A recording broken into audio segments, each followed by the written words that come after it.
Good afternoon. I'm Katsuichi Uchida, President of the USJI, US-Japan Research Institute, as well as the Vice President of Waseda Universities.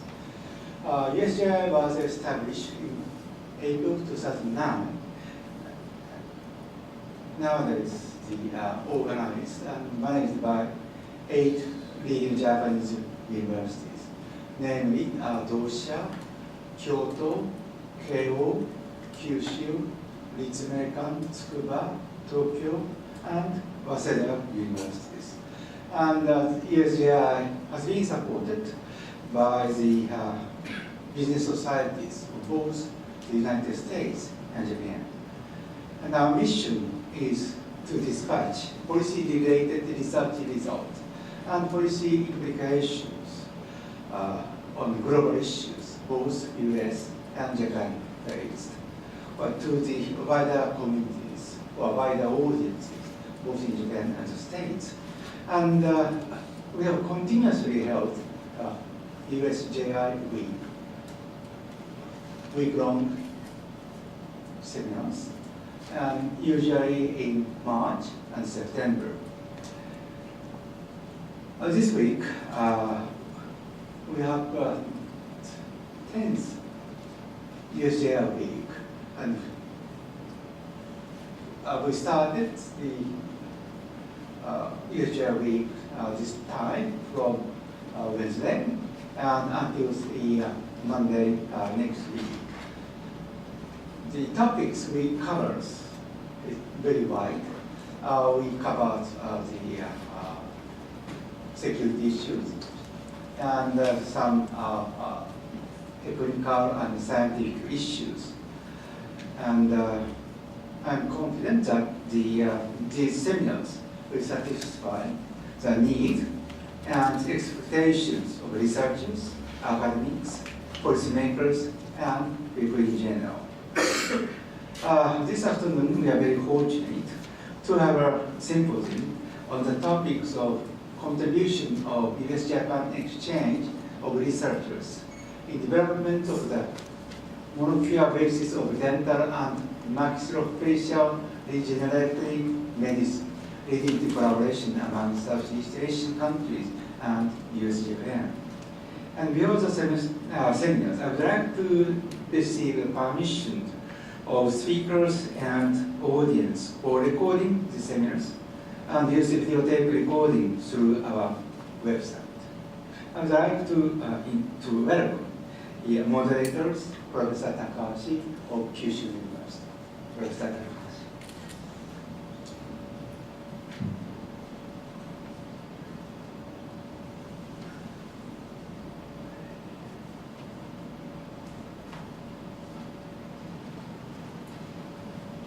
Thank you very much, President Uchida, for introducing me.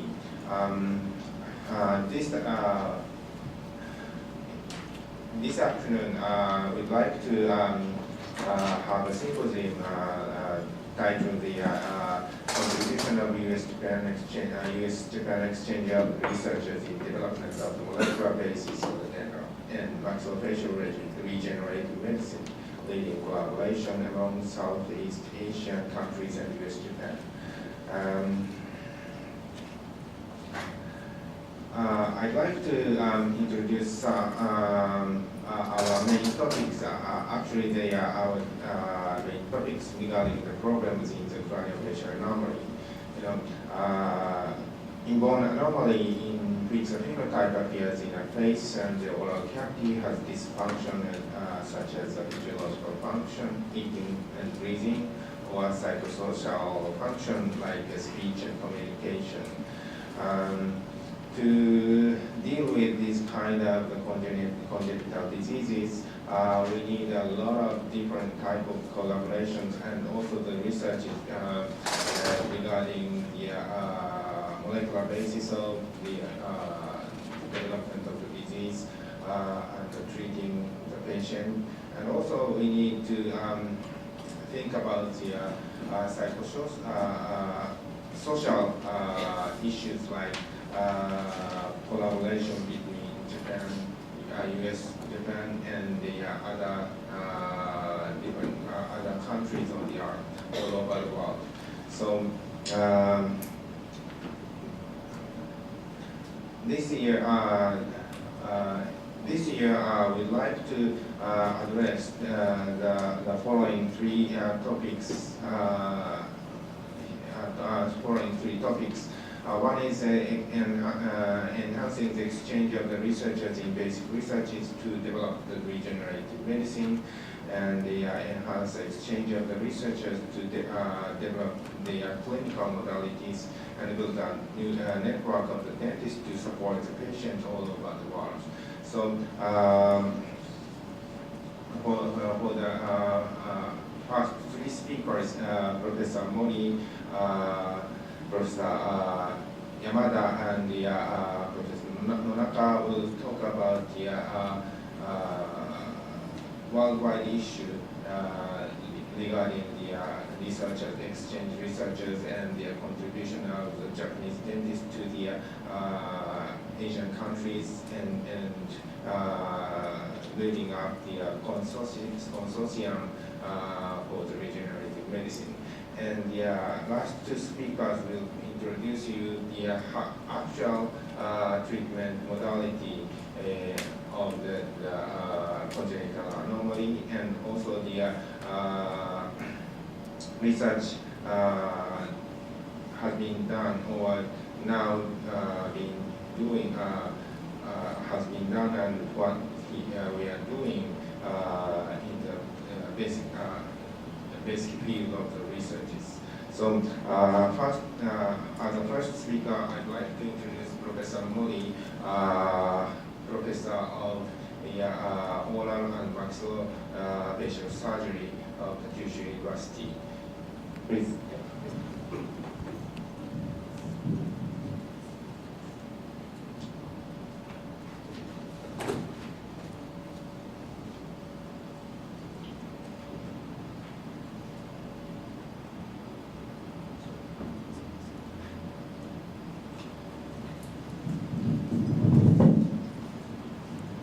So good afternoon, ladies and gentlemen, colleagues.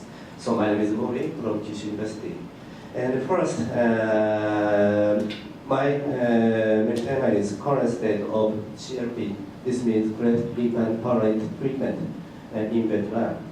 And before this, I'd like to introduce about Cleft, lip and palate patients. So you can see these pictures. So this patient has a complete bilateral cleft lip and palate. This is very known, and this is incomplete cleft lip and cleft lip, and this is cleft palate only. This is a severe case, bilateral cleft lip and palate patients. So you see many types of cleft lip and palate, but they had rules, natural rules. They appeared along the edge, and this is miscolored, edge of Hilton. Hilton means you can see, you can have dimple on the aperture. The edge of this dimple cleft appeared, and in the palate between primary and secondary palate, they appeared. This is a rule. And the characteristic of CLP is caused by misformation of lip and palate in a prenatal period, 4 to 12 weeks after fertilization. And the frequency of birth with CLP is 0.2% in Asian people, and in Caucasian 0.07. 0.2% in Asian, and Caucasian 0.1, and African American people 0.07. Between the race, rate is a little bit different. And treatment is given by the medical team consisting of various specialists from just after birth to adult continuously. This is very important. And proper treatment can lead complete rehabilitation. This is very important. Please remember. And this is the treatment schedule of CLP.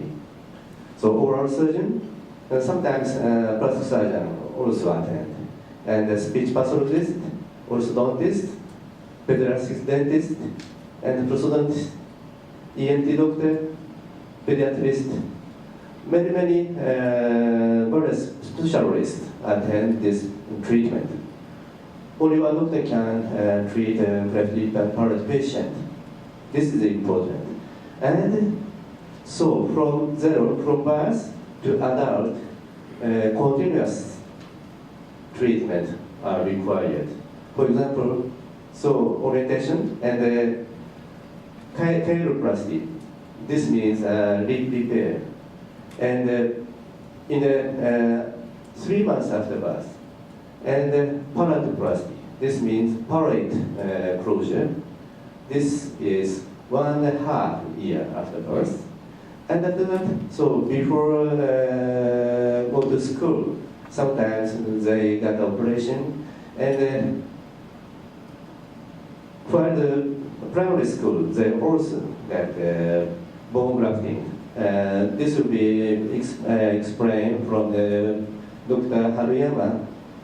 And other operation also, sometimes they have to get. This is some example. My case is, so before operation, and I drew the design, and after operation, just after operation. So nasal hole is up, but 1 year later, so they see here like that.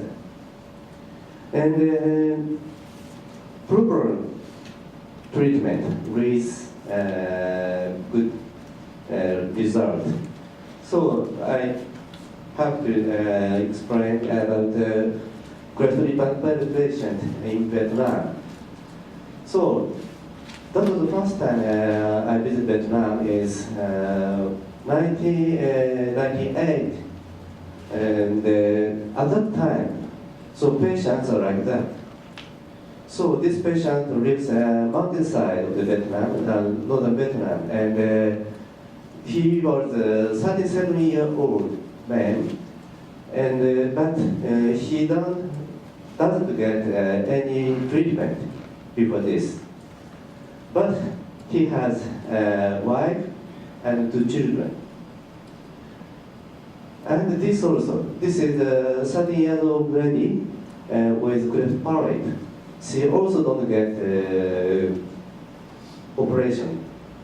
So at that time, also in Hanoi, capital Vietnam, no doctor can operate palatoplasty because this operation sometimes is very dangerous.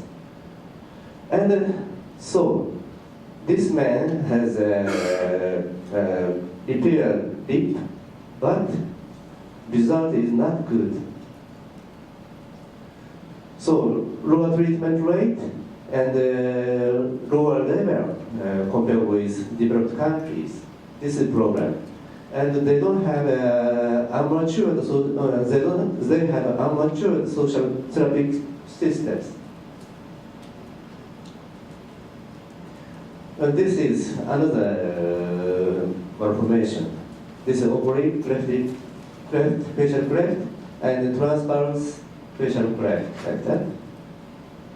And this rate is 0.1 million births, every 0.1 million births. So outline of the healthcare support. Our missions, government of Vietnam requested healthcare support of CLP patients from Cleft Lip and Palate Foundation. headquarters is Aichi University in Nagoya in Japan. And this JCPM mission works in Benche, southern part, and Kwana, central part, besides Ninh Binh, northern part of the Vietnam. And half cost of the mission was managed by Japanese government. Another half was by donations to the JCPM. And one mission, it cost $40,000 allowance, and we ourselves also raised fund for medicine. The location of Ninh Binh province is like that. This is Hanoi, and this is Ho Chi Minh City. And ranks from north to south, 1,200 kilometers. And Ninh Binh province is located 100 kilometers south from Hanoi, capital, along the Route 1, and has population of about 0.9 million. This is quite normal in Vietnam. And the capital of the province is Ninh Binh town, now city.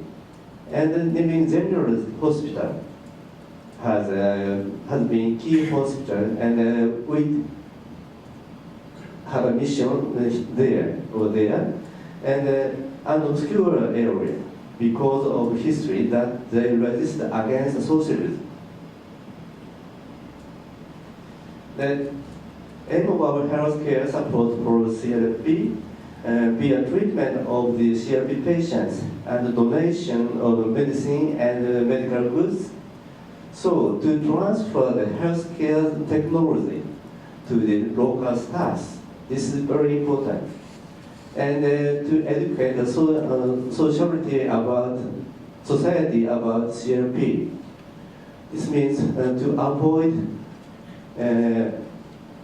abortions after prenatal diagnosis. Sometimes they know the child is CLP patient. They want to care. This is a very big problem until now. And to propose a policy to local government to construct proper medical system, and to offer good care and prevent in the suffering surgery. This means, so from the developed country, younger doctor without good experience come to developing country and get operation, but this operation is not good. We have to avoid such kind of medicine. So period missions, our missions. So 30 times we go to Vietnam, and at time 4 to 5 oral surgeons and 2 to 3 dental anesthesiologists and 1 to 2 nurses attend each mission. This is mission in 2002, and our member, and this is the entrance of outpatient clinic, very small, and this is an operation room. So second floors, we have 4 operation room. From the view from Ninh Binh town, and this is equipment, sterilized equipment like that, available, maybe. And this is an X-ray photographer. This is very old, and at the time, made in China, maybe. So, when we go to the Ninh Binh General Hospital, and this is a patient and patient's families, and this is the reception. This is a Vietnamese doctor who has a responsibility in the hospital oral surgery. And this is the diagnose and take a photo. So number of patients like that. So 1998 to 2012, totally 414 patients come to us. This is a revisited patients. And this is our donation goods. This also, and this is an anesthesist. And before operation, we plan like that. And the number of operation is totally 365. And this is a detail. So this is cleft lip, and this is cleft palate, and another operation like that. And we also examined the number of births in limb province in 2001. And so the total population is like that. And the total birth is like that. And the number of CLP births is 17. This rate is 0.14, like Japan, almost same like Japan. And the timing of primary surgery.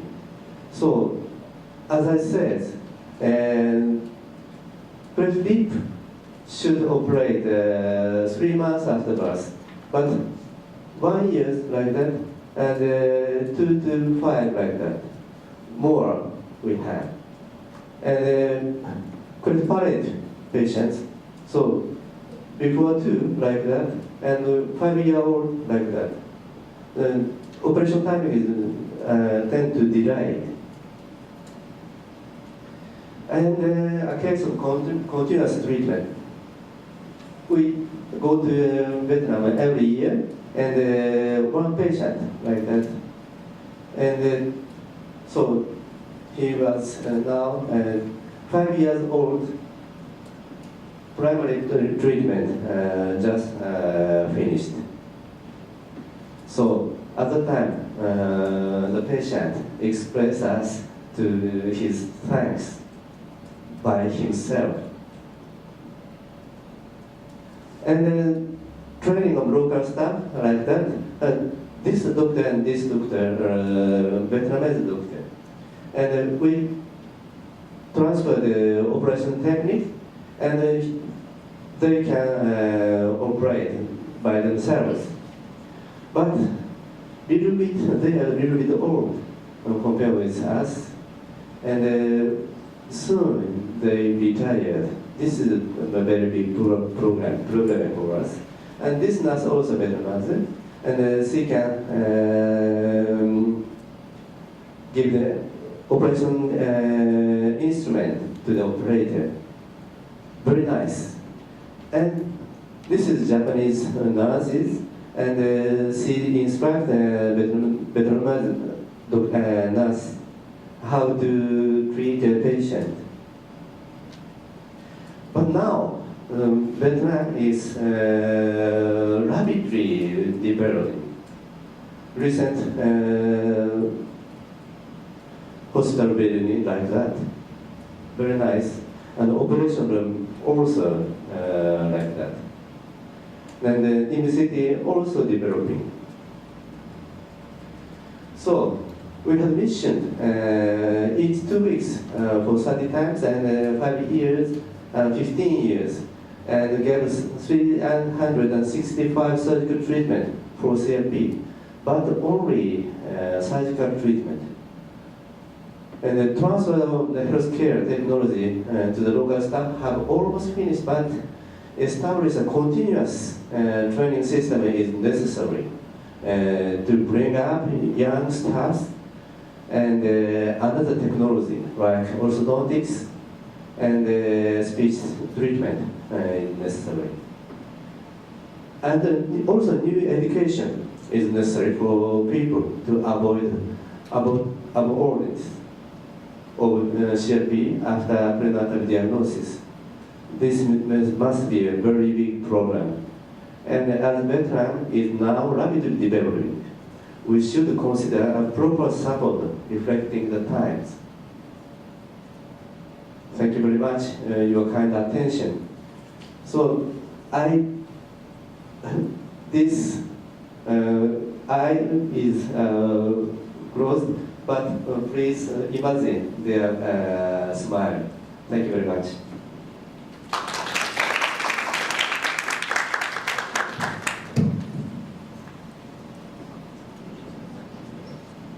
Thank you very much, Professor Mori.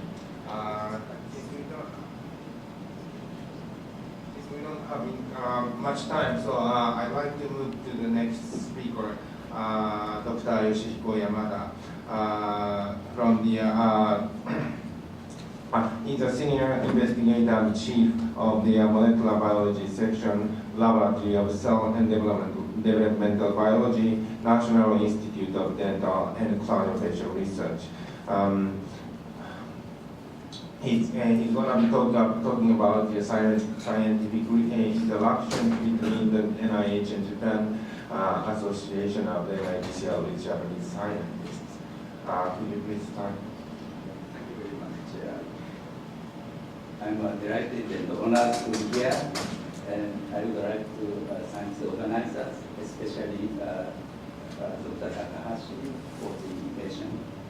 I was asked to talk about collaboration and exchange between the NIH and Japan's biomedical community, especially the association of NIDCL Dental Institute with Japanese scientists.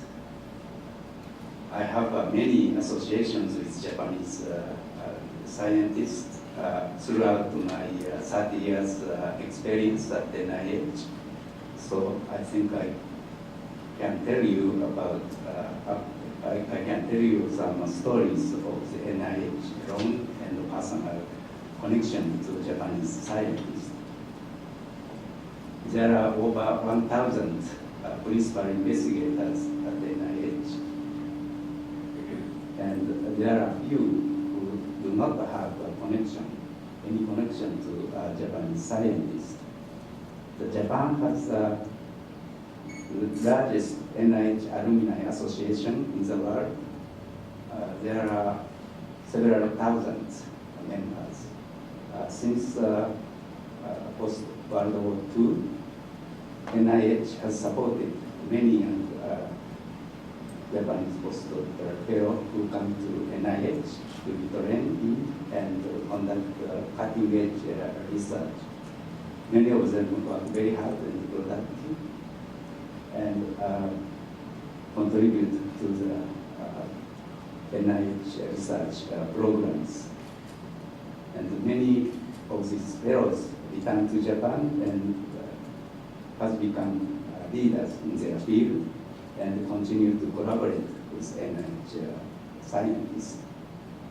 So the tradition of this exceptionally strong tie between NIH and Japan's biomedical field continue to this day, producing many outstanding leaders in Japan and in the world.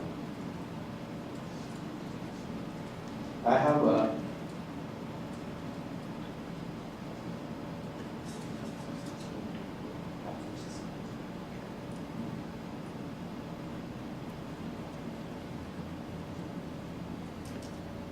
I'm sorry.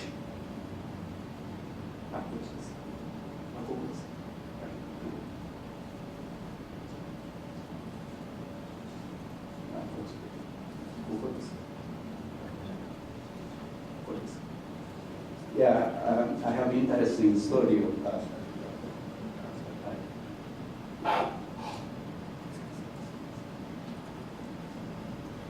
I have interesting stories. Dr.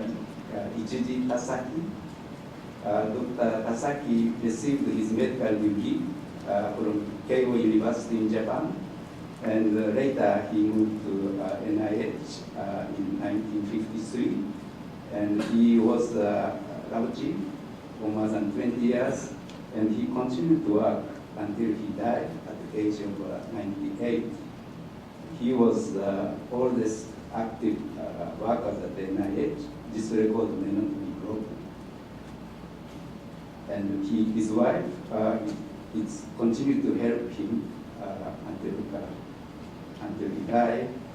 And he is very well known for his discovery, insulating function of myelin sheaths, a material that speed the conduction of nerve impulse. Let me describe briefly about NIH. NIH is a part of Department of Health and Human Service. NIH consists of 27 institutes and centers, and divided into two divisions, extramural division and intramural divisions. Most of the NIH budget goes to extramural division, and extramural division distribute fund to university and institute for entire United States and also abroad. And only 11% budget goes to intramural research, where we conduct research. Mission of NIH is to improve the national health by conducting research. In addition, we have a very important mission, that is training research investigator and fostering communication of scientific information. NIH is the world's largest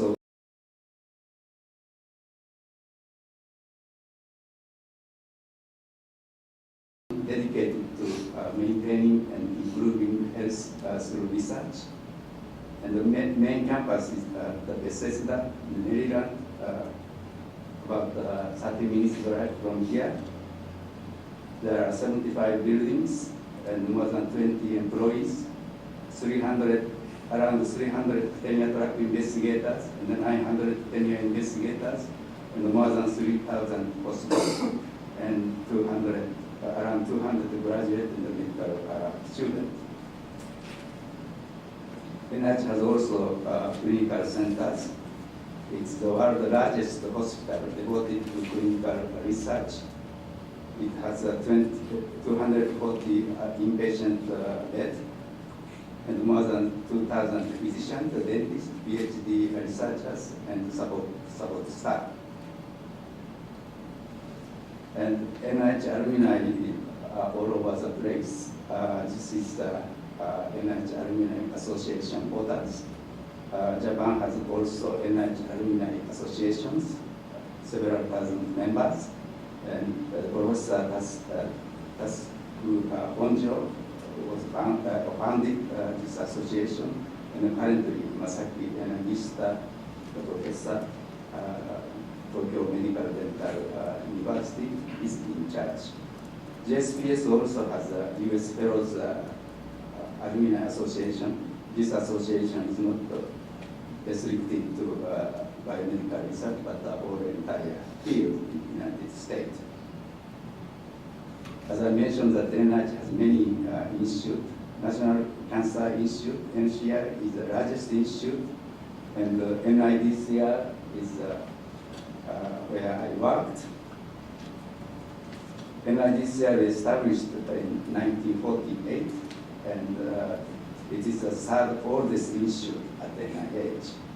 And the current director is Masa Somaman, eighth director of NIDCR, and she is the first woman director in NIDCR history. NIDCR's intramural research has 5 branches, laboratories, and dental clinic, and consists of about 23 principal investigators. Here is a mission statement. Researchers investigate biochemistry, structure, function, and development of bone, tooth, salivary gland, the connective tissues, the role of bacteria, virus in oral diseases, genetic disorders, and tumors of the oral cavity, the cause and treatment of acute and chronic pain, and the development of new and improved method to diagnose oral disease. The current scientific director is Dr. Robert Angela, developmental biologist. I'm working belong to the Laboratory of Cell and Developmental Biology, LCDB, headed by Kenichi Yamada. LCDB consists 7 PIs and 7 sections. LCDB was originally founded as a Laboratory of Developmental Biology, Anomalies, LDBA, by George Martin in 1974. This lab produced a number of leaders in various fields, such as Amatesre, Masa Somaman, the current director of NIDCR, Dan Suryota, Pamtobi, and Marianian. Those two people PIs at NIDCR. In Japanese side, I just listed two dentists, two people from dental school, Professor Kazuhiro Eto, Tokyo Dental Medical Tokyo Medical and Dental University, and Professor Toshiyuki Yoneda from Osaka University. George Martin wrote an interesting article in the NIDCR news in the NIH Catalyst. Title of this article is "Staying in Touch with Fellows from Japan." What he described is that Dr. Shigeto Abe from Tokyo Medical Dental School joined George Martin's lab in 1976 until 1980. And since he joined, many Japanese people come to George Martin's lab. This is not because of connection through Dr. Abe, but George was very much impressed with the productivity of Japanese scientists. And 30 years later, Dr. Abe's son came to NIH as a visiting fellow and worked with Dr. Jeffrey Kopp, the nephrologist, NIPDK. Dr. Kopp was postdoc at George Martin's lab. So this story is it's a very good example of the NIH, the long and the personal connection to Japanese scientists. Let me discuss my personal connection to Japanese with Japanese scientists. I received a PhD degree in biology from Osaka University, and later I joined to the National Cancer Institute in 1978, and I moved to the NIDCR 1983. And a year later, we established molecular biology sections.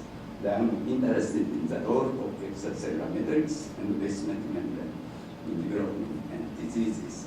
I just want to show a few examples how I associate with Japanese scientists.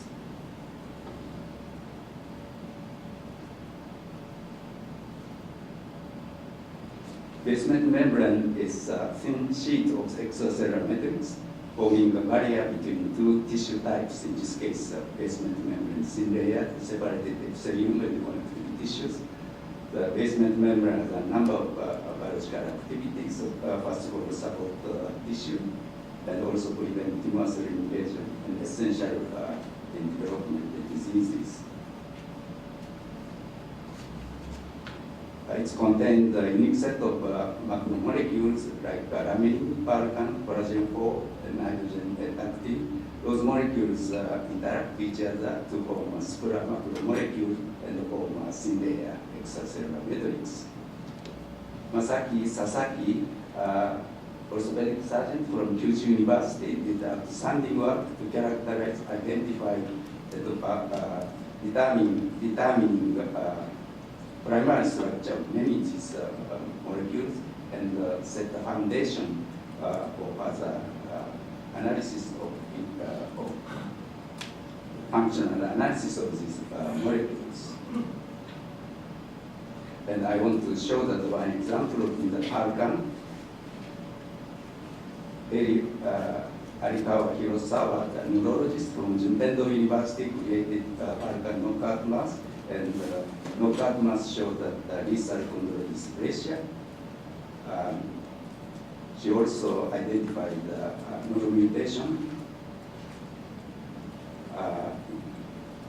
in the palcan genes of patient with DDSH, and this patient also lethal and severe chondral dysplasia. She also identified the functional limitation in the Balkan gene of patient with Schwarz-Jampel syndrome, SJS, which are characterized by myotonia and mitochondrial dysplasia. And this patient suffered from muscle relaxation.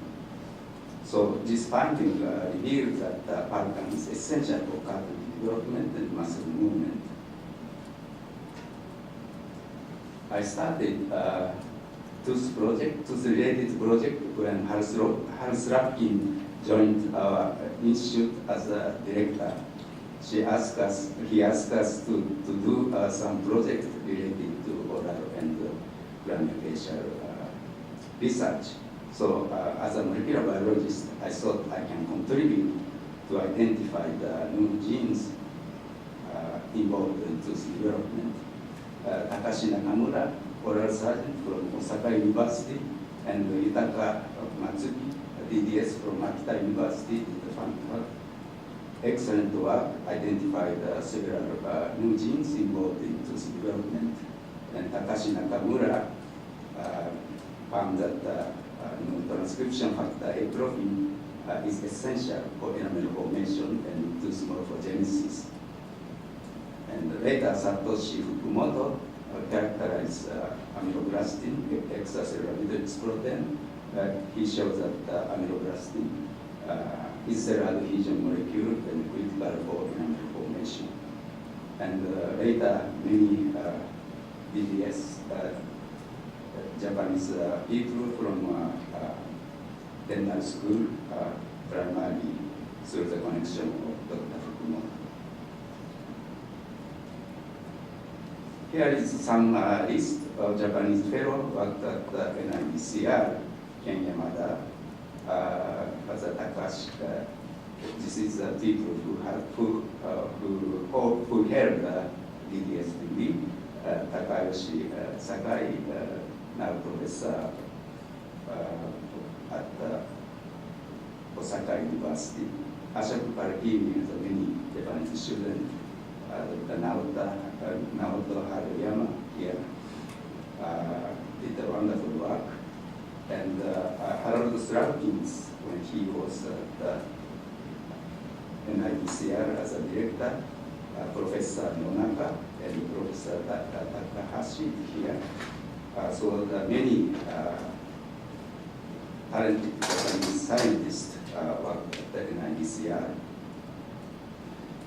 Abunanoto is former scientific director, the current section chief, has at least 30 Japanese postdoc in his lab, and he sent me his comment for this meeting. He said that I can tell you that as a group they did extremely well. The vast majority remained in academia and become professor, associate professor, or head of clinical department. Several held a DDS degree. They came to NIH to learn how research was done in the United States and applied much of what they learned when they returned to Japan. They are excellent students, delighted to have in the lab, and I remain in touch with many of them. It's very nice comment. Japanese government has supported many young Japanese postdoc who work at the NIH through the NIH Japan Society for Promotion of Science Fellowship, JSPS Fellowship. JSPS is a major funding institutions in Japan. The NIH JSPS Fellowship was created in 1996 to promote bilateral cooperation between the NIH and Japan biomedical communities. NIH JSPS Fellowship provides a 2-year stipend to Japanese postdoc working within NIH intramural lab, and every year about 15 postdoc receive this support.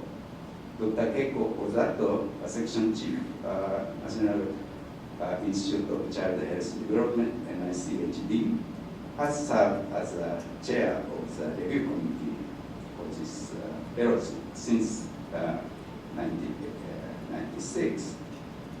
Since she joined NIDCR in 1981, she trained more than 90 Japanese postdocs.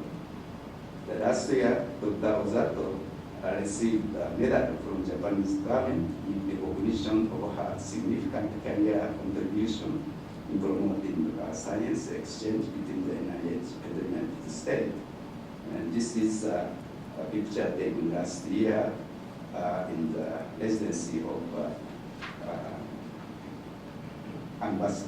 Japanese ambassadors, together with Dr. Stefan Katz, a dermatologist and director of the Palate Institute. He trained many Japanese dermatologists.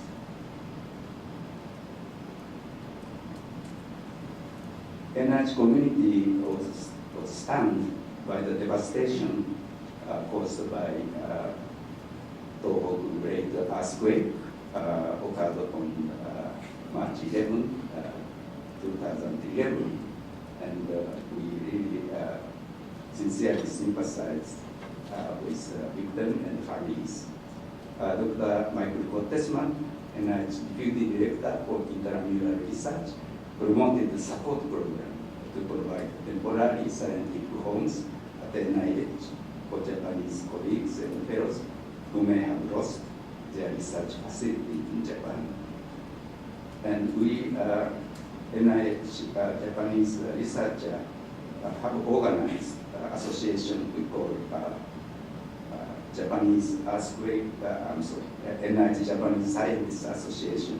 And this association consists of around 60 members, primarily senior scientists and Japanese Americans, as well as some Americans who are very close tie with Japan. And MJSSA have support NIH initiative by communicating affected Japanese scientists and students. And Kinyokai is an association of postdocs from NIH and surrounding institute also help this. When the Professor Itoi from Tohoku University came to NIH after earthquake because his lab was heavily damaged, and he came NIH PhD to stay for 2 to 3 months. Through this NIH initiative program, and we discussed how we can help the Tohoku areas by medical research, and we discussed about the NIH Tohoku University Symposium. And when he returned to Tohoku University, he really works hard and get a lot of support from the leadership of Tohoku University. And this May, we have NIH Tohoku University JSPS Symposium held in Sendai for the second year anniversary of the Great Earthquake, Japan, Greatest Japan Earthquake, Present and Futures. In addition to scientific sessions, we have a workshop for the science and career development for the student and young scientists, and with NIH senior scientists. 9 NIH senior scientists attended this meeting, and from NIDCR, PAMLOBI, and I participated. The symposium is very successful, and this is for speaker and the panelists and organizers. And Michael Gottesman and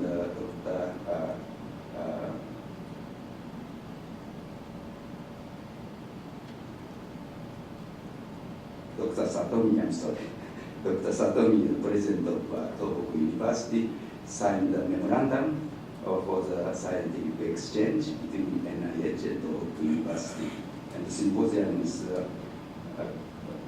finished very successful term, and we discuss how we develop a future. And we thought that we can have another symposium, but not necessarily specific to Tohoku University, but cover the entire Japan. And we are now planning and deciding to have another NIH Japan JSPS symposium at the NIH in Bethesda. It is October 23 to 24, 2014. And we like to invite 10 speakers from Japan and the NIH, and we already selected 5 invited speakers from Japan. They all agreed to come, and we are working for other program, and, including poster session and workshop. And we hope that we can have students from Japan, the university in Japan, and have a good mentorship workshop. So we are very much concerned about decline in the number of young scientists who wish to come to the United States abroad. This trend is very much concerned and resulting serious negative impact in various areas, especially science. And I heard that 10 years ago, more than 100 students were in Harvard, but now only few.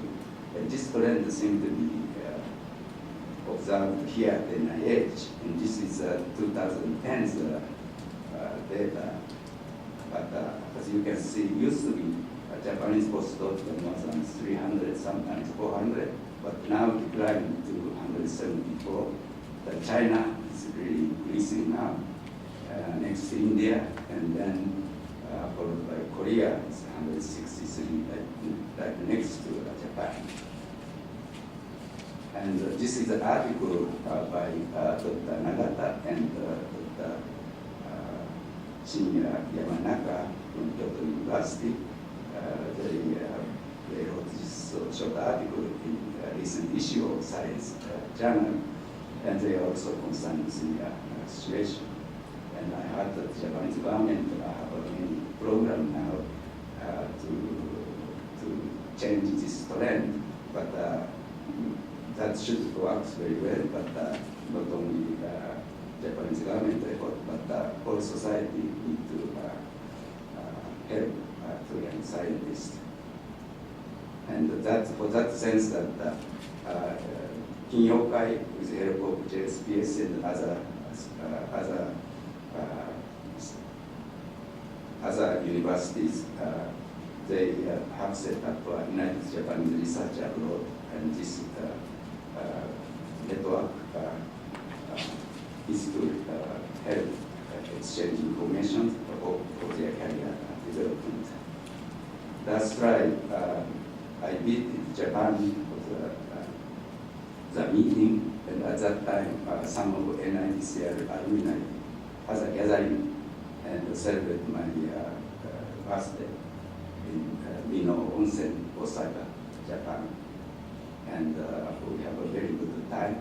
And the total number of NITCR alumni perhaps more than 100.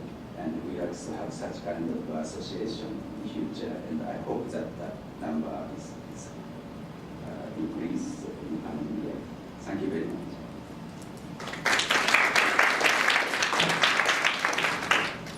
Thank you very much, Dr. Yamada. We'd like to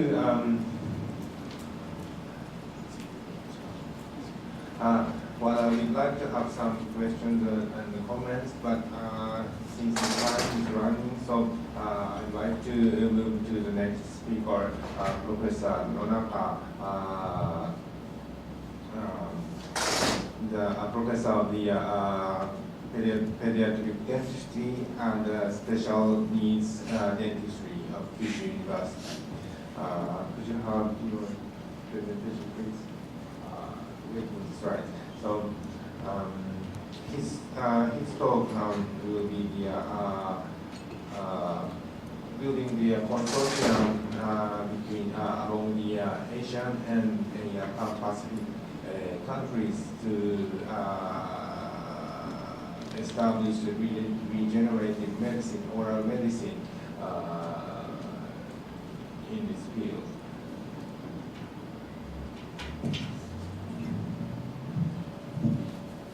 I'm Kazunonaka, and I'm very happy to meet all of you this afternoon. And I'd like to express my deep thanks to all of organizers. Thank you very much.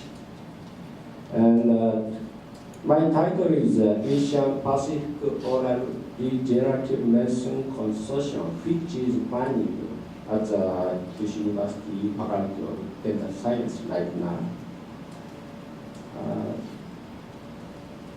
All of us are very proud of our dental students. Each year we have 53 freshmen, and we would like to help their future after graduation. And here is my human relation in my life. And regarding for the PhD student, I helped Dr. Arigmayo from Philippines, and Saitangin from Myanmar, Hyun Bae from Korea, Hoja Mukhtar from Urumqi, west part of China, and Pan Jinshan as well as Mara, Wuhan University is part of China. And also, bottom, I have a lot of friendship I will introduce later on.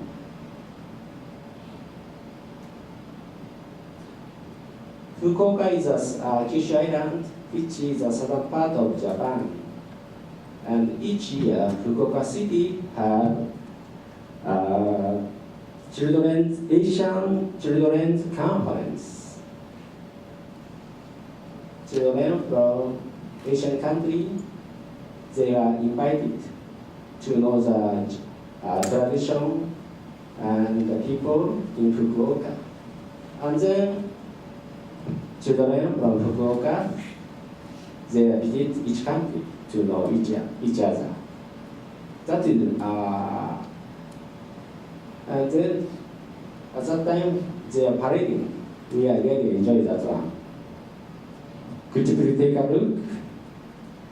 We are the bridge, which is our motivation.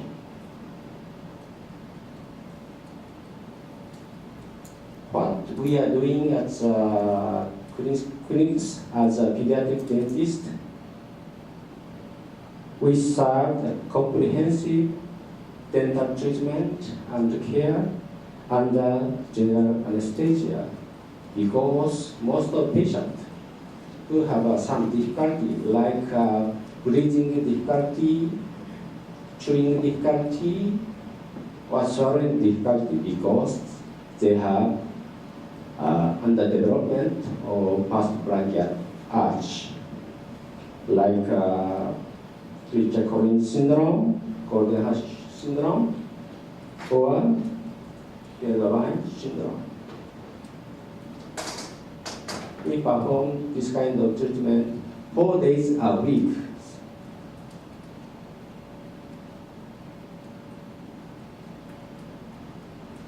Let's talk about the Asian Pacific Oral Regenerative Medicine Consortium.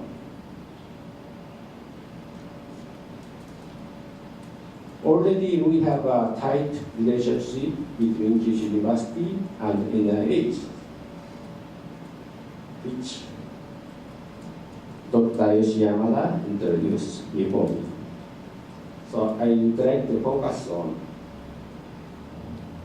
our part, I mean the Asian Pacific Oral Regenerative Medicine,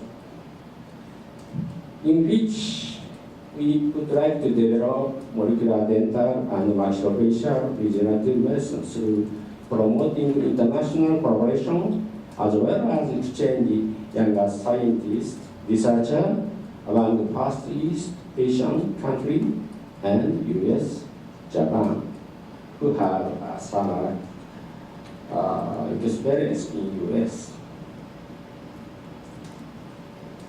There is Santa, Los Angeles,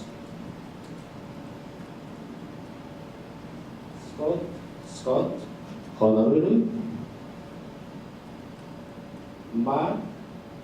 Adelaide, and Ika, Indonesia, and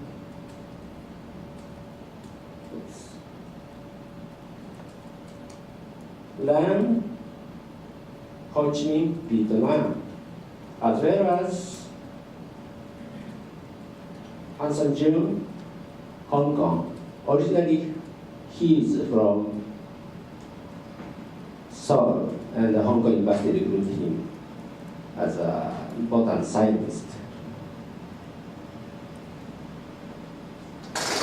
Let's talk about the background, why we would like to establish this consortium. Our background, as you know, dental problem affect a systemic health condition. And in Japan, we have to control the medical expense. Otherwise, government may have bankrupt.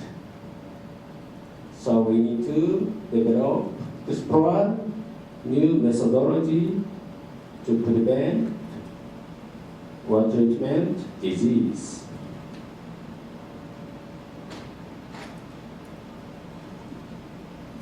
Faculty of Kyushu University, they have a lot of experience international regarding for the international action. Top level article and study in oral regenerative medicine, international symposium which we have held each year through inviting several foreign speaker at each time. And also we encourage overseas presentation by our graduate student who want to complete a PhD. And also personal training, including study abroad of younger researcher. All of these facilitate collaboration internationally.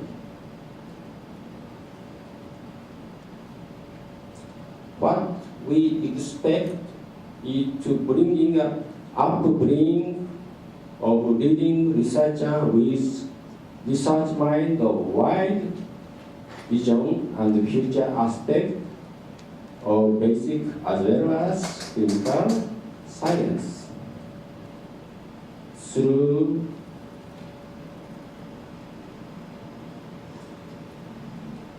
establishment of Center of Oral Stem Cell, Regenerative Medicine, and then development of oral regenerative medicine using oral stem cell.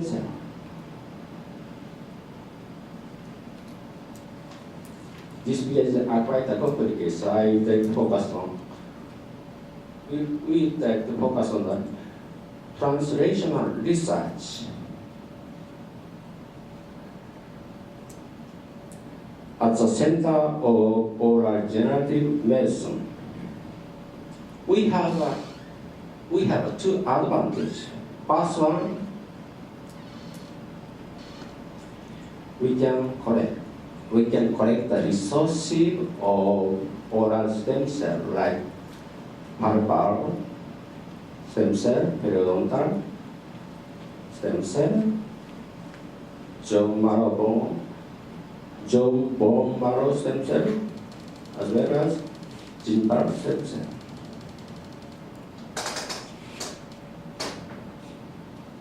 Through both basic research as well as clinical research, each research have each target. We would like to establish, explore next stage dentistry, which can contribute to promotion and improvement of human quality of life.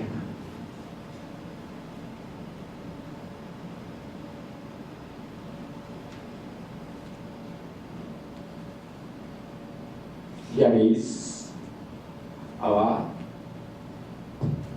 collaboration. First one, intra-Kyushu University collaboration. Already we have tight collaboration with Faculty of Medicine as well as Faculty of Agriculture. Next year, I would like to introduce our product. Second one, domestic collaboration with Tokyo University, Kyoto University, Iwate University, Saga University. We have already. And then, as I introduce, international collaboration.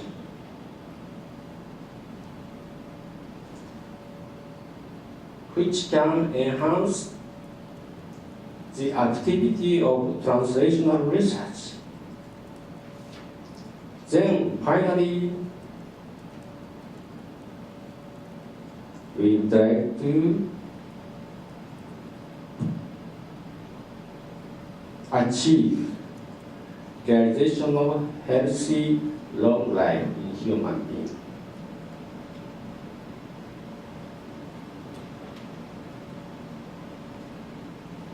From now,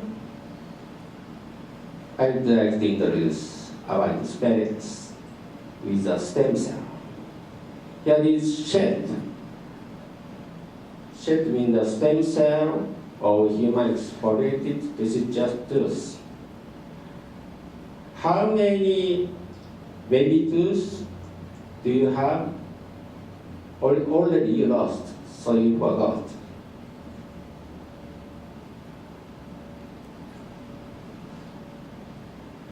You had 20 baby tooth. That is enough to get the shed. Just after exfoliated, we can collect the shed. Then we can induce differentiation into each cell type. Epithelial cell, neural cell, hepatocyte cell, blah blah blah like that.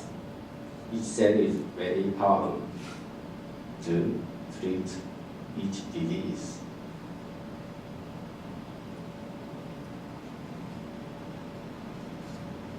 Also, clinically, we can take care of supernumerous impacted tools.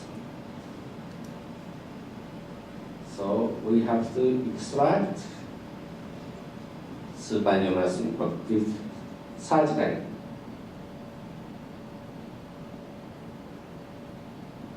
This tooth is also precious source of mesenchymal stem cell. Dr. Haruyoshi Yamada will introduce more detail.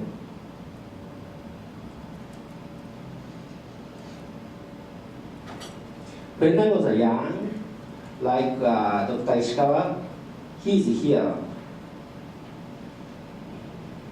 I challenged in US to get the advanced research.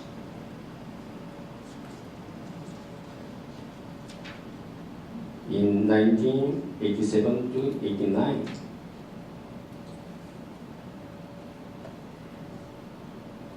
we were luckily gifted twin baby at that time,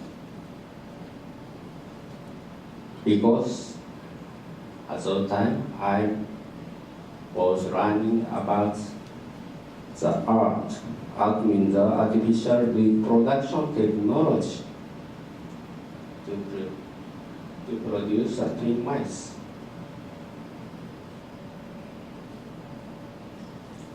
In a decade, this technique is popular in human, as you know. So I realize advanced technology or advanced scientific knowledge will be translated through years. Just we should be patient. The second challenge, as you know,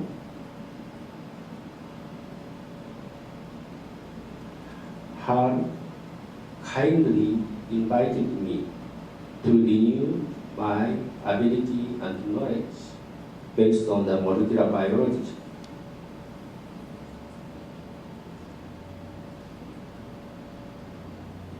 And Dr. Lilian Shang, she's here. She was our direct supervisor, and she gave us a lot of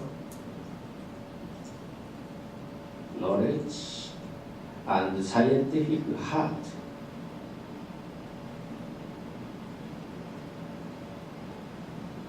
At the molecular craniofacial development section.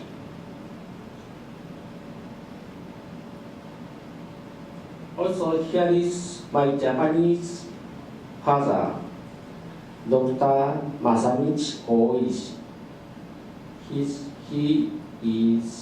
He was a professor at the Department of Oral Surgery.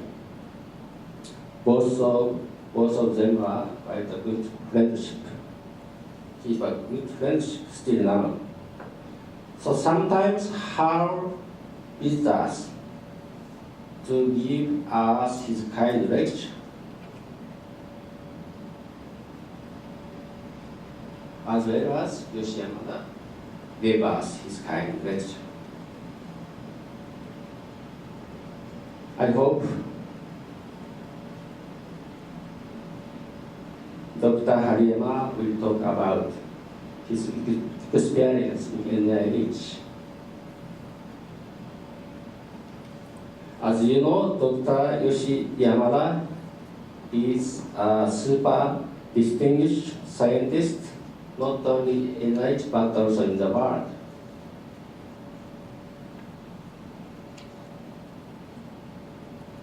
Through this experience with the Lilian, we performed a fetal surgery of cleft lip and palate in CL freezer mice. Then we got a successful fusion without any scar formation. Also, I skip the detail. At that time, also we established a new friendship with Professor Scott Rozanoff, John Barnes Medical School, University of Hawaii, Honolulu.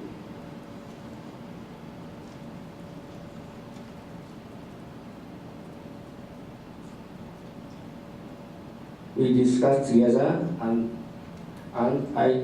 sometimes I gave my lecture to the graduate student. What we are doing over there together, we have two projects. First one is molecular analysis of etiology of CLP in CL freezer mice to find out some key molecule which will be partially rescue the occurrence of CLP. And second one, translational research to explore a new technology to cover a cleft by biological tissue. And then here, Dr. Hariyoshi and Yamaza and Takayoshi Yamaza, both of them are contributing to develop this project.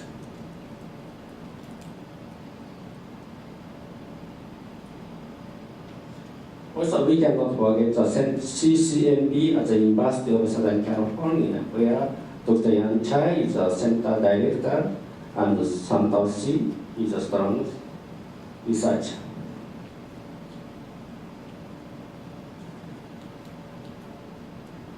Our younger side researcher, Dr. Hosokawa, Dr. Oka and his husband, and Dr. Ibata had been working very well and they published a lot of paper.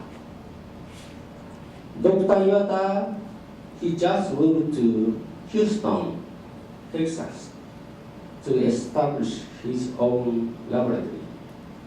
We hope he will success with his huge effort and kind your help.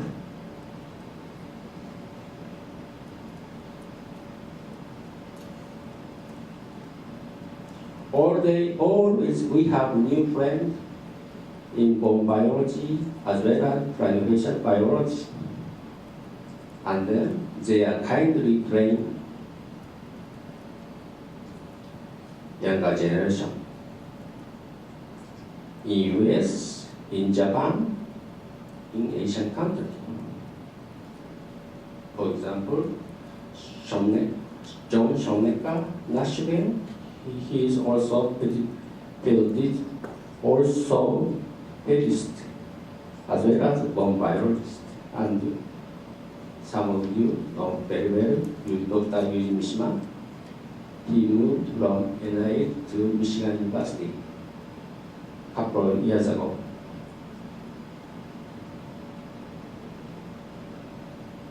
Nowadays, it is not so smooth, it is not flat to access to the southern part of China. 10 years ago, we visited there, but nowadays not so easy to access. Then, in our consortium, we would like to more focus on the Southern Asian countries like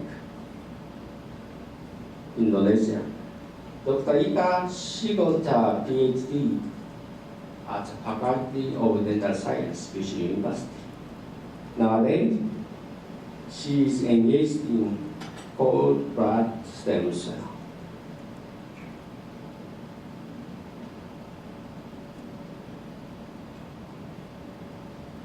Dr. Wada and Dr. Tomotio, both of them are younger faculty member with us. They have been working on stem cell from periodontal ligament at the Adelaide University, Australia, with Mark.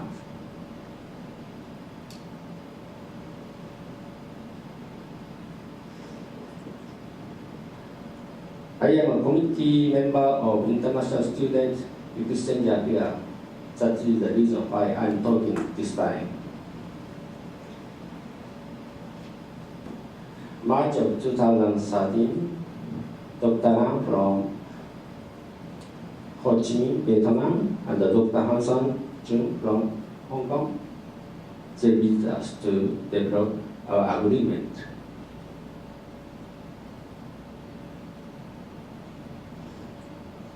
Because in Ho Chi Minh, they have a wonderful student and a wonderful younger faculty. They want to develop their ability, not only in the science but also clinical. Just like me almost 30 years ago, which means that all of us would like to help them. This might be last two slides. And then already we have established new friendship with Frank Wagner. He belonged to the Dole University Nijmegen Medical Center, Netherlands, which is one of the European countries. He visited us and I visit them. Nowadays, one of my faculty, Dr. Pan Xinxiang, she engaged in research project to dissect molecular events of Muir syndrome, which will be caused by mutation of DH or DH, which is one of the mitochondrial protein. So we are the bridge between US, Japan, and Japan Asian countries. Thank you very much for your kind presence this afternoon. Thank you. Thank you very much, Professor Nonaka. Actually, time is running out, so we'd like to hurry up. So I'd like to introduce Naoto Haruyama, who is my colleague that working with me in section of orthodontics and facial orthopedics in Kyushu University. He's going to introduce the current treatment modality of the cleft lip and palate in our university. Could you please start your presentation? Thank you for your kind introduction. So today I'd like to talk about our current clinical treatment of patients with cleft lip and palate in Kyushu University. So since I spent 3 years and 3 months at the NIH, so this is a very good opportunity to introduce what the ex-postdoc in NIH is doing in the actual dentist. So this is the overview of today's my talk. The first, I'd like to introduce the treatment of the patient with cleft lip and palate, and the next I'd like to introduce our treatment procedures for patients with cleft lip and palate. So last, I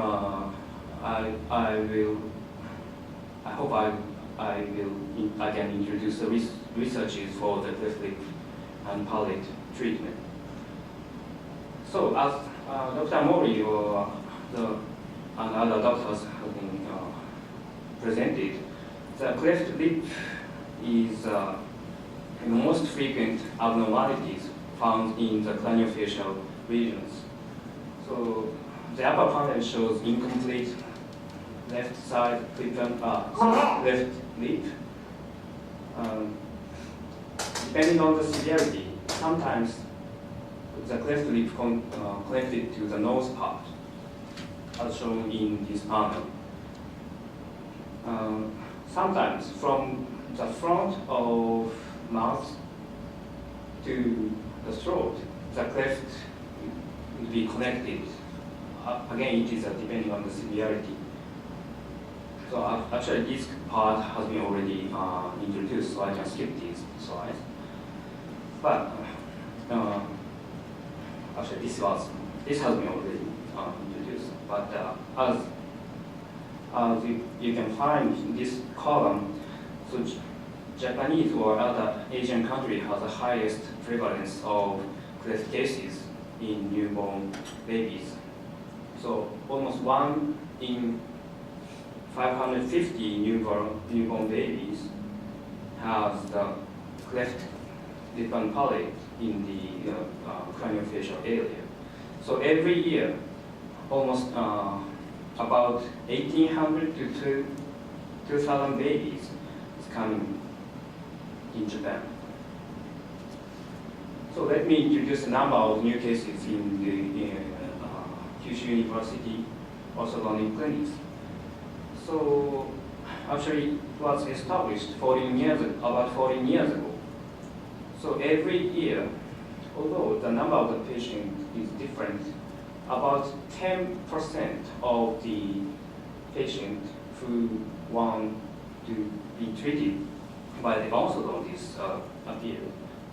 So actually the number of the patients was increased when the orthodontic treatment for the cleft lip and palate patients has been covered by the National Health Insurance.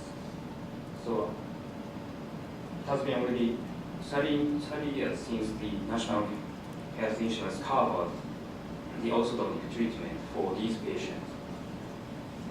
So in our institute, about 1 in 45 patients with cleft lip and palate visit. Among the 1,800 patients in Japan, so 1 in 45 patients visit our hospital. So let me introduce our treatment procedure for the patient with cleft lip and palate.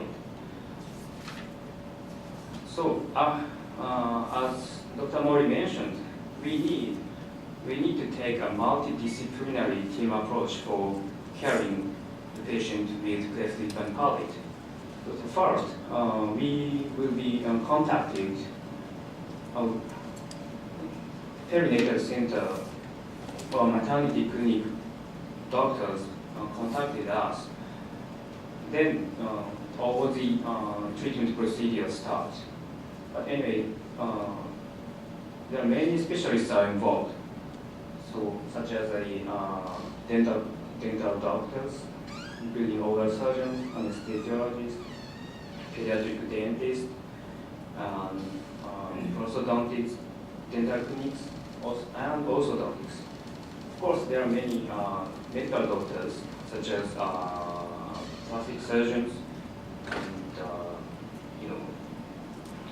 otolaryngologists, and pediatricians also involved. Importantly, because of their big tissue defect, the CLP patient, most of the CLP patient suffers the speech problems. So the speech therapists is also involved our team approach. Actually, this team approach was introduced by the first dean of Kyushu University. His name is Hiroshi Fujino. Actually, he visited the Lancaster General Hospital in Pennsylvania, I guess. So, in that hospital, in 1938, the Dr. Howard Cooper, actually he's an orthodontist in Lancaster, instituted the total team approaches to treat patients suffering from cleft lip and palate by. And he established the Lancaster cleft palate clinics. So Dr. Cooper retired in 1966, but his vision and commitment to people with oral, facial, and communicative disorders continues to inspire and guide us. So these are the 5 major steps when treating patients with cleft lip and palate. The first step, which has been already introduced by Dr. Mori, is the perinatal care stage until lip repair. And the second step is also introduced by Dr. Mori. The second step is a primary surgery stage for the lip and palatal repair. So that should be performed around 3-month-old to 1.5-year-old. The third step is a deciduous and early mixed dentition stage. Dentition means dental arch. So deciduous means milk teeth. So at this age, the permanent teeth and milk teeth are mixed. So that's why we call it mixed dentition. So in this stage, we typically perform orthodontic treatment to these cleft lip and palate patients. The fourth step is a bone grafting stage that is about 10-year-old. So at this stage, we graft the bone to the bone defect area of the patient with cleft lip and palate. And finally, we perform orthodontic treatment or other comprehensive treatment at the permanent dentition stage, which is after 15-year-old. So, at first step, we need a prenatal care because nowadays we can notice that by ultrasound scanner, we can notice that this baby will have the cleft lip and palate here. So we performed prenatal counseling with mother and her partner after the ultrasound diagnosis.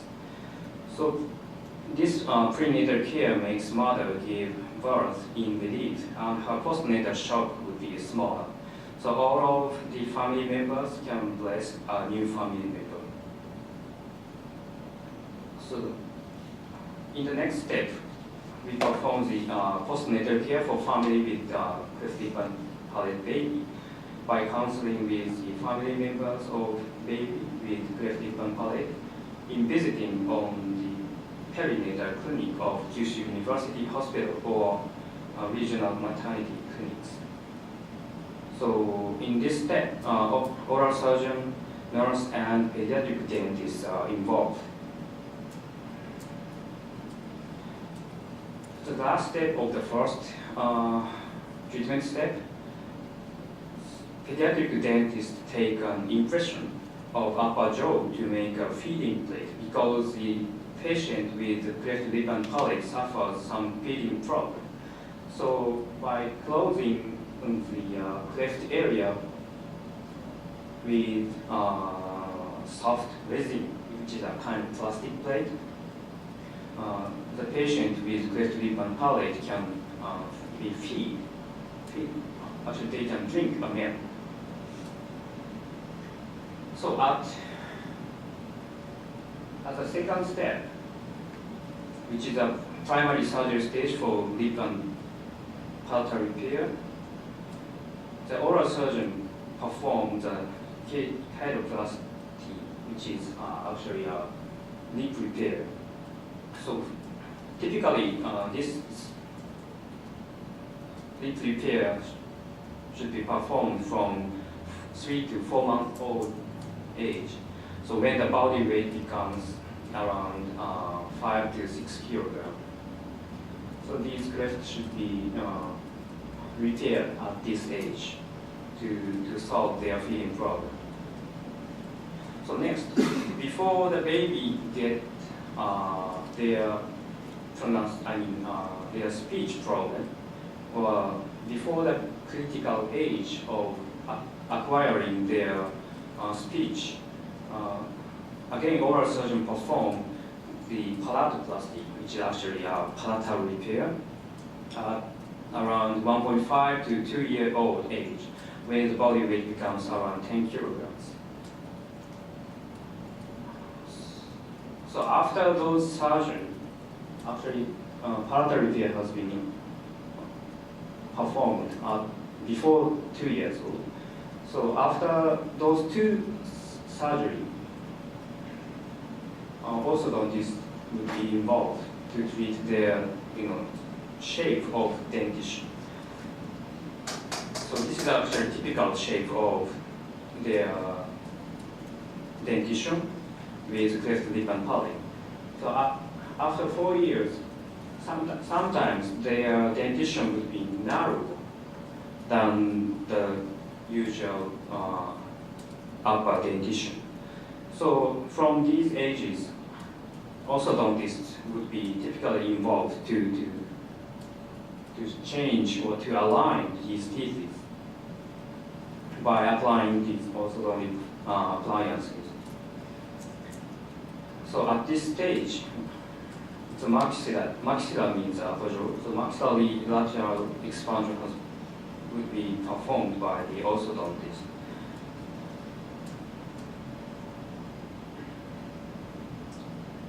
But still, these patients have some bone defect at the incisor area. So at around the 9 to 10 years old, so the bone grafting will be also performed by the oral surgeons. So the aim of bone grafting is actually stabilizing and connecting the segmented, so-called segmented upper jaws, and facilitate the orthodontic treatment into the grafted alveolus. And finally, actually we can close the connection. We can what to say, we can close the connection between the nose and oral cavity to prevent any communication between like a food and drinkers. So at this stage, first we align the teeth, as you can see in these panels. So the first, this incisor was inside of the lower dentitions. So by applying the orthodontic appliances, we can move these teeth first. Then after we move these teeth, the oral surgeon performed the secondary bone grafting of the iliac bone. Iliac bone is a hip bone, as you can see here. From this side, oral surgeon take a cancellous bone, which is a soft bone, and graft it into the bone defect area, which is shown in this X-ray film. So as you see, first the patient has this kind of big bone defects in the upper jaws. But after taking the iliac bone and grafted into this area, actually we can recognize that the bone bridge between this large segment and this small segment, so that we can move the teeth inside of this cleft area. So as you see, actually this is 6 months after the secondary bone graft. Then we put the braces on the teeth. Then eventually the third teeth, which is named canine, was moved to the area where the bone was grafted. So the last step of the treatment is orthodontic surgery. So this is not necessary when the patient has any malformation in upper jaw and lower jaws. But because of the scar tissue after the several time of the surgery, so they sometimes have undergrowth of the maxilla, the upper jaw. So the upper jaw osteotomy is recommended for the treatment of the maxillary undergrowth. But because of the poor speech ability, which is called velopharyngeal closure, is accompanied with maxillary undergrowth on 1/3, which means if we advance the upper jaws to this way, actually they will not be able to speak properly. That's why, to prevent that kind of problem, typically we set back the lower jaws to make it smaller. So this is an example of the patient who treated with orthodontic surgery. Actually, before the surgery, orthodontists align their teeth by putting the braces on their teeth. So after aligning the teeth, the oral surgeon performed the orthodontic surgery to change the bone shape and the bone size. So as you see, the relationship between upper jaw and relationship between the upper incisor and the lower incisors is totally changed from the previous slide, like this. Please note that her profile is also changed by the orthodontic surgery dramatically. So as you can see in these two panels, you can recognize that her lower jaw and her profile has been dramatically changed at this stage. So these are the typical 5 steps of the treatment of the patient with cleft lip and palate. So last, I'd like to introduce our recent researches for the cleft lip and palate patients, because we have been trained as researchers in the NIH. We are obligated to continue to perform the researches to improve the patient's quality of life. So these three are the major topics. So etiology and basic researches and clinical researches. So we perform these three as a trinity to improve the quality of life of the patient with cleft lip and palate.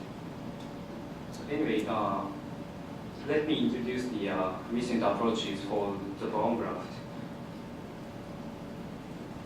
So, as Dr. Nonak has already introduced, the stem cell is a very good source to treat the patient with tissue defects or tissue malfunctions. So, I performed the transplantation of the mesenchymal stem cells with the artificial scaffold, which is called TCP. By mixing the mesenchymal stem cells with the TCP scaffold, we could successfully close the cleft area in the dog model. So which was the bone mineral density was significantly higher when compared to this group transplanted only the scaffold only. Then actually we try to make a custom TCP scaffold made by the recent 3D printer technique. So after scanning the clefted area, like the bottom panels, we could successfully make a custom TCP scaffold, as you can see in the bottom right panels. So this would be a good new approaches to prevent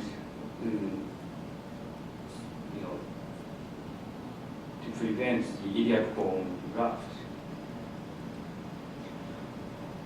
Actually, the patient with cleft lip and palate typically has the missing teeth around this area and these areas. So because if they have congenitally missing teeth, the patient would have aesthetic, not only aesthetic progress, but also the functional progress. Like, as you see this panel, actually orthodontists cannot close these spaced area completely. So we need teeth in this area. So this is the X-ray film of that patient. Actually, this patient doesn't have 4 permanent teeth in the pointed area. Actually, the missing in the lateral incisor and second premolar is the most frequently found. So when we searched the prevalence of congenital missing teeth, actually more than 50% of the patient had the missing lateral incisor, which lateral incisor is the second teeth from the front. So this is actually a big issue in those patients.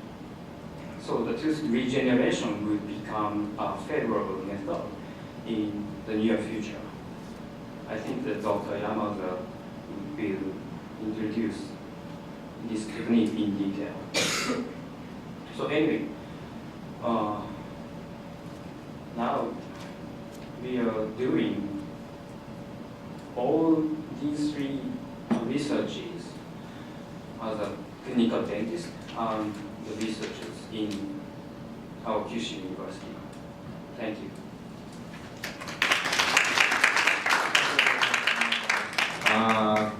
I'd like to introduce the next speaker, Haruyoshi Yamaza. He's working with Professor Nonaka in the Department of the Pediatric Dentistry and Special Needs Dentistry. He's going to be talking about the about the stem cells derived from the milk teeth.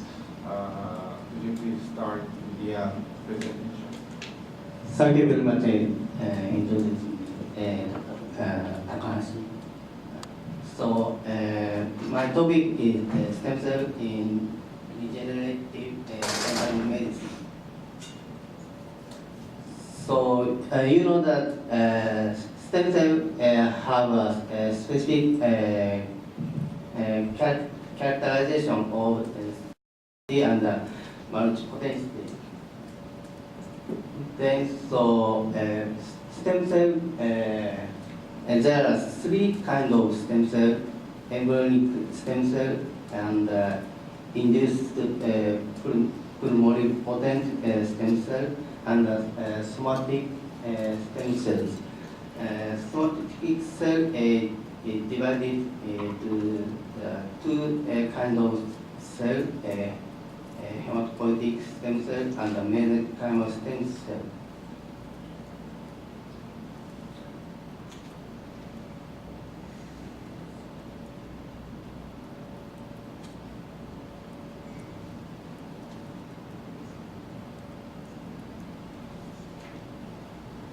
So, stem cell is isolated from a variety of tissue. So bone marrow is a standard tissue to isolate the mesenchymal stem cell, and the other tissue from brain, blood vessel, muscle, liver, and adipose tissue is also we can isolate the stem cell. So in our area, dental tissue, so we can also isolate the stem cell from orofacial bone, tooth jam, and permanent and primary teeth, and periodontal ligament and gingiva. So when primary teeth fall out, how do you do?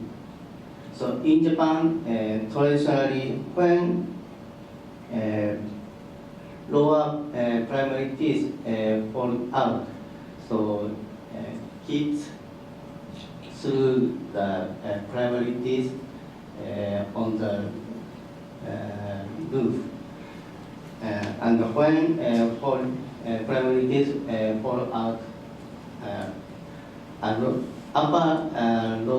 upper primary tooth fall out, so kids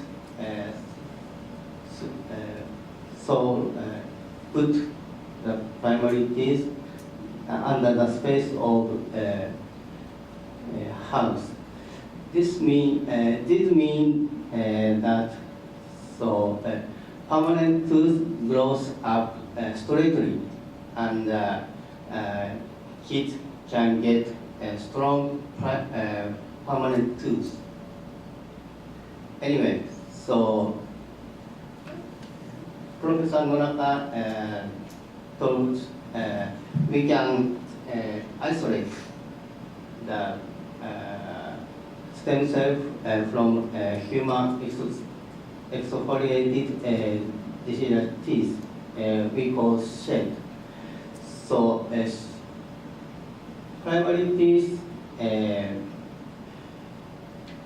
is fall out naturally, so without any surgical treatment. Then so set can isolate without surgical treatment. So set have a stem cell property, including chronogenic property, proliferative potential, and self-renewal capacity, and also set in set stem cell marker and ES cell surface marker were expressed like this. And set also have a differential potential. So under the specific condition, set differentiated into the bone, adipose tissue, chondrocyte, and neuron. So that set have characterization as a stem cell. So next, we investigate the systemic therapeutic effect of SHED by using the human systemic lupus erythematosus SLE like model MRLPR mice. This mice shows the SLE like disease, shows the SLE like this phenotype. Then so this mice this mice have a hyper antibody of the anti-nuclear antibody and anti-drug strand DNA, IgG and IgM. And also this mice shows a renal disorder like here. Then so we inject the SHED systemically so that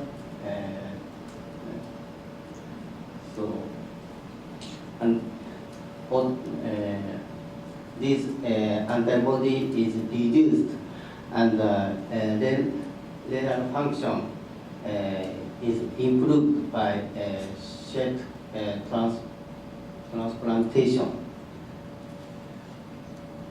So that SHED have a big potential to treat the systemic disease, maybe for human. And also we make the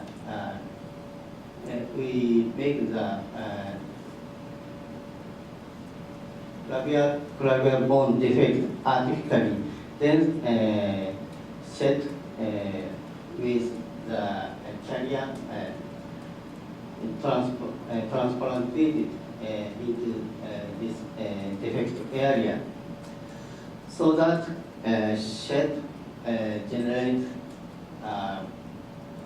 much amount of the bone formation compared with only a carrier, and also SHED is formed the bone marrow structure like this. Then so that SHED is also useful for the local human local disease like the bone formation. The next, Dr. Nonaka told us, so sometimes we can find the extra impacted extra teeth by radiographic analysis like this.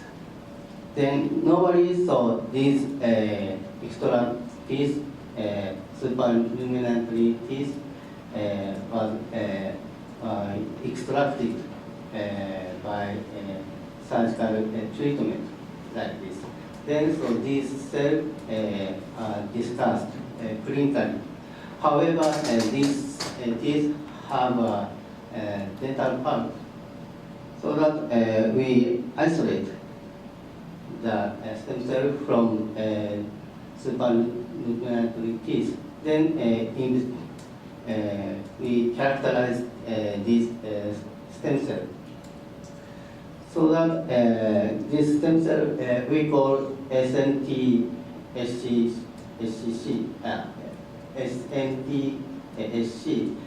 These stem cells also have a stem cell property, including the chromogenic, procoagulation, prophylactic, and the self-renewal capacity. And also, these stem cells expressed cell surface marker of mesenchymal stem cell and the ES stem cell. And also, these cells expressed have a gene expression of mesenchymal stem cell markers like this. And also, these stem cells have a multi-differential potential, such as bone, neuron, and endothelial cells. So that these stem cells also have a characterization of mesenchymal stem cell, like a shape. Then so we use same as SLE like model. Then we investigate this stem cell have a potential to treat the systemically. Then so we perform transplantation of SNTSC in this mice, so that these mice have a shortened lifespan. However, by transplantation, lifespan was increased like this, and so transplantation improved the SLE-like disorder to reduce the autoantibody, and so reduce the urine protein, and also by transplantation. So glomerulonephrosis is improved like this, and also transplantation is improved the renal function, so that this stem cell is also this stem cell have also systemic therapeutic effect, like a shade. Then in summary, shade could induce bone regeneration in calibrate defect mice model, and also SNTSC have a similar characterization to shed and bone marrow mesenchymal stem cell, so that shed and SNTSC are ideal source for stem cell and available for stem cell therapy. And shed and SNTS have a great benefit in regenerative medicine. Then in future, so we would like to use these stem cells from dental area, then use to treat the systemically and locally.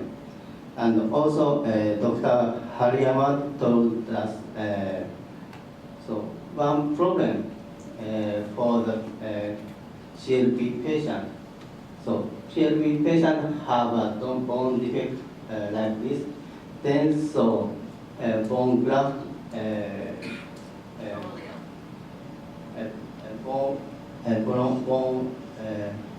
fragment is get from the ingram, then oral surgeon performed bone grafting. So during this operation, CLP patient have some damage against the operation. Then so in future, we will apply mesenchymal stem cell from dental area. Then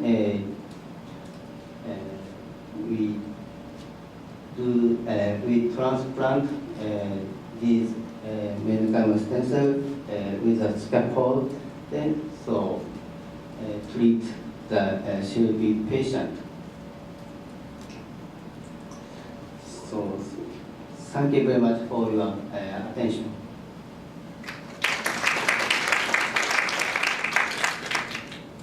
Thank you very much, Dr. Yamada. Now our presentation has already been done. So we don't have so much time for the discussion, but I'd like to this session for the open to the discussion time.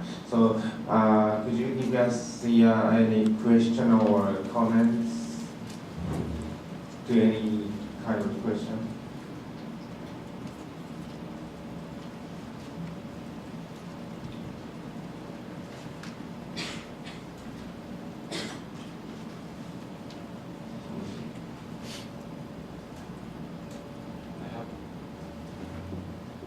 Questions, dental stem cell project seem to be a very wonderful stem cell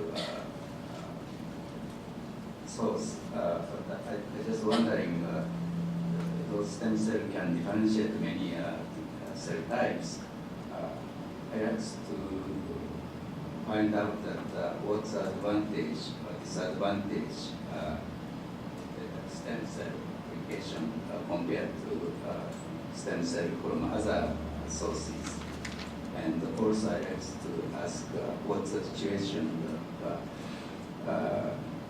dental stem cell bank in Japan. Thank you for your question. Could you please answer to the question?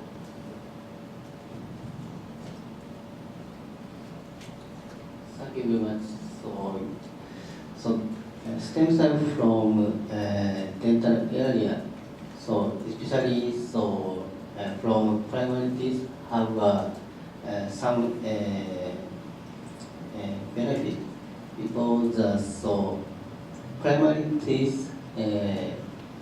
is pulled out naturally, then so we can access easily without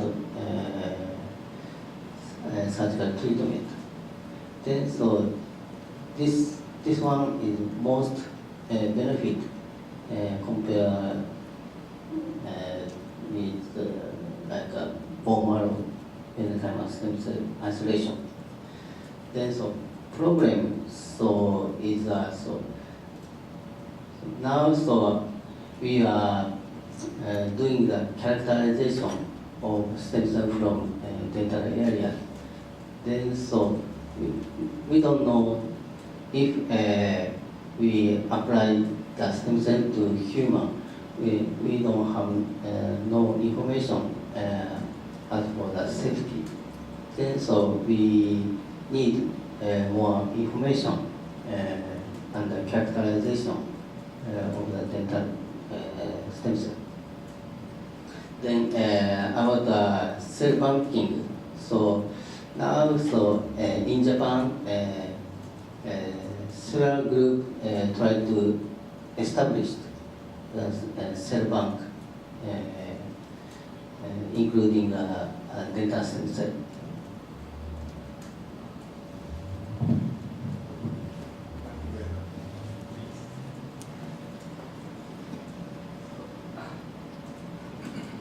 So I have a question for Dr. Mori. So when you are working in Vietnam, so and you introduced the number of treated patients, and that number is lower than the real the patient number. So maybe there is some difficulty to treat the patient, but how you select that treated patient? So please explain some that this. Thank you very much for a nice question. And so, our operation time is limited. And first, we try to treat baby and children. So, for adults, they can wait 1 year or 2 years.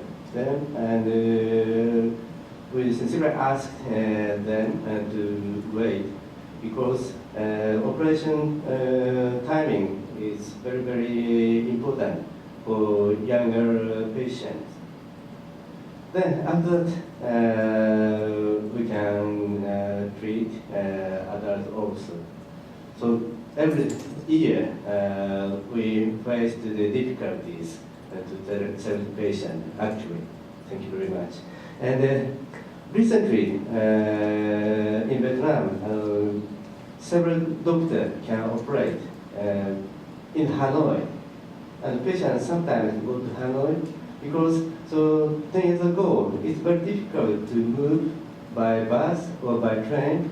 But recently, they construct roads and they can get infrastructure. Then patient can move easily. Then I can select and I can ask to wait rather easily. Thank you. Thank you very much. Please. So I want to thank the speakers for a very inspirational talk on collaborations and service to other countries and also new science that's coming up in your institution. So I have two questions. One's for Dr. Yamada. When the NIH trains Japanese scientists, what is the proportion of basic scientists versus clinical investigator? And does this proportion serve the need of Japan, the nation? And I have a question for Dr. Hariyama. The team approach is wonderful in managing CRP patients. The question is, when families move from one area to another area, how difficult it is to have new team in continuing the care. Thank you. Yeah, thank you for your question. In fact, that we have several the data. And one is that Kinyokai have an enquete among the Japanese postdoc, and also in Tohoku University, they did some survey. And what we found was that the majority of visiting fellow from Japan is either medical school or dental school, and that's perhaps about 60%. And the basic researcher from Japan is about 25%. And recent year, the number seems to be basic researchers is declining, and relatively stable medical school and dental school. But these days, the number, for example, NIDCR, the total visiting fellow number decreased by 40% compared to 2005, and a very significant decrease. And at NIH, I was told that 30% decline to the postdoctoral fellow. And so in case of Japan, the people from basic research field, because once they go out, it's very difficult to get a job in Japan. But in case of medical doctor, they can go back in their own school. And so that makes a big difference, I think. So this is a big challenging problem in Japan.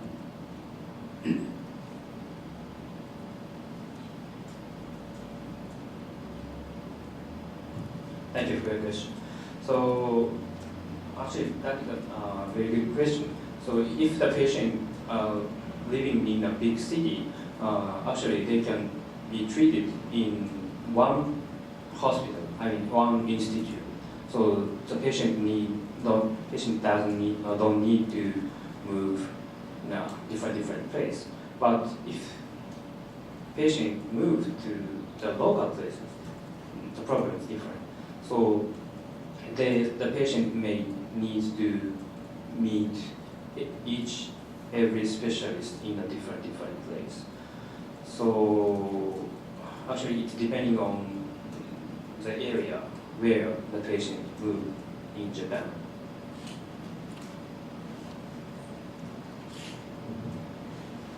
Okay. Thank you very much for your question. Any more questions or comments? Please.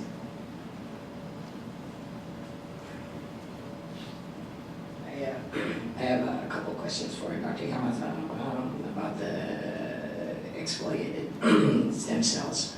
One is, it looks like when you're taking the stem cells out of the exfoliated teeth or extracted teeth, it's a non-autologous approach, right? So you're going to be transplanting back into somebody else. So do you foresee a need, when you have dental stem cell banks, will you foresee a need for immunosuppression for the patients that you transplant those cells back into? So that's one. And the other one is, what's the yield like? So when you pull the stem cells out of the extracted teeth or exfoliated teeth, it seems like it's kind of a small sample. So do you have a small yield of cells? And if you do you have to do a lot of expansion ex vivo before transplanting back? And then if you do, I know like with bone marrow MSCs with a lot of ex vivo expansion, we see some decrease in the stemness characteristics of the cells. So do you do a lot of like long-term expansion before transplantation? And then do you see reduced stemness or like a chromosomal instability or anything like that? So just curious. Thank you very much for your question. So your question is very important for us. So about the shed maybe have immunomodulatory characterization, and when shed is implanted into the mice, so we don't have any information about diffusion by immunity. Then so when transplantation, so immunity is very big problem. Then so we need more information about immunity diffusion. Then also dental pulp tissue from primary teeth is very small. Then so we isolate stem cell from primary teeth. So among the cell number is small, but so should have a good characterization for cell proliferation. Then we can increase the number of cells before transplantation. Then I think we can get enough number of stem cells for transplantation. Thank you. Thank you very much. Any more questions? Since time is running out, so I'd like to close this seminar. Thank you very much for coming today, and we have a good discussion this afternoon. Thank you very much. Thank you.